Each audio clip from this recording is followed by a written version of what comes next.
just getting you ready for swing time. Yeah, man. All right, today was style versus technique, and the way we approach this subject was being really clear with leaders that you can make stylistic choices while leading, and you can choose to include your follower, but you can also choose to isolate the connection, allow your followers to interpret the music where they want, and you still be able to do that. So we started to give you examples through some amalgamation. So one of the things we did first, I think it was a real big impact for my leaders, was isolating the hands in the rotation. Kind of picturing yourself in the room somewhere and being able to isolate your hands from what you see. I think I said, how do you guys know I'm moving? And you said, oh, relative to things around you. You see me pass things, you see me change relationships, objects. Well, the same thing happens when we want to keep something still. So if I want to keep my hands in front of me as I make a rotation on the other side of it, I learn to isolate these in the space that they're already in. Well, when that happens in our closed position leaders, sometimes in my connection,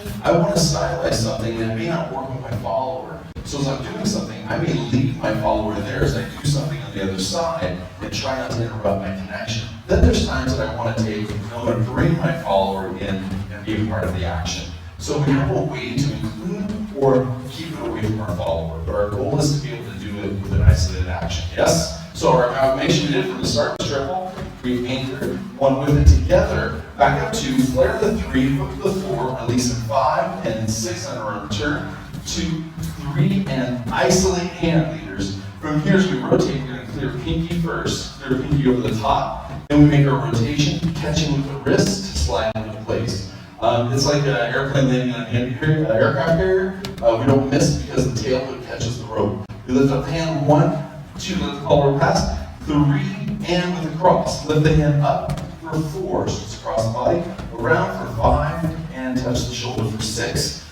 This is where I get creepy. 1, slide the hand across the back for 2, get ready to catch my followers, 3, and my follower comes back, I open the door for 4, letting him step down as the hip opens, rotates for 5 and 6, shoulder push on this side, 1, 2, send them out, let it run down the arm, time to return, 2, 3, and 4, 5 from this side. This side.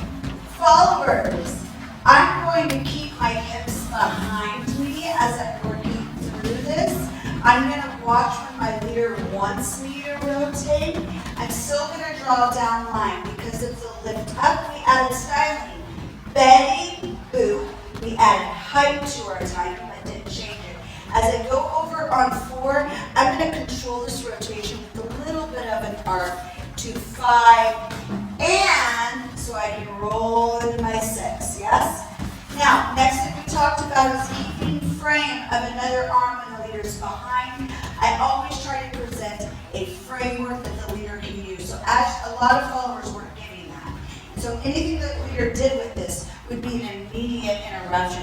When you have a frame here, you can manage what you need to if you want to play through it or want to have other options. Or if they pull early. Or if they pull early. Yeah. Yes. Our goal is to turn the follower on the 4. So from the 3 and turn the follower into the 4, slide down right, 5. Yeah. 6. And then shotgun from the side is 1, 2, 3, and 4, 5, and 6.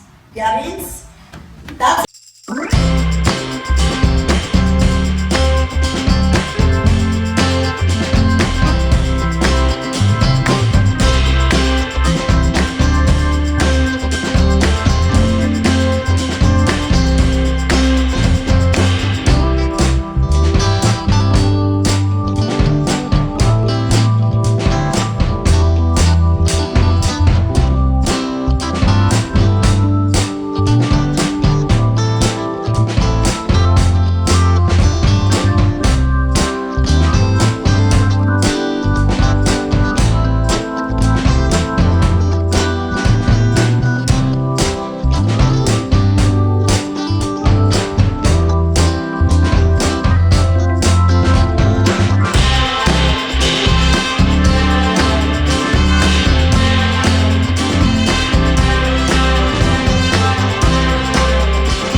4, 2,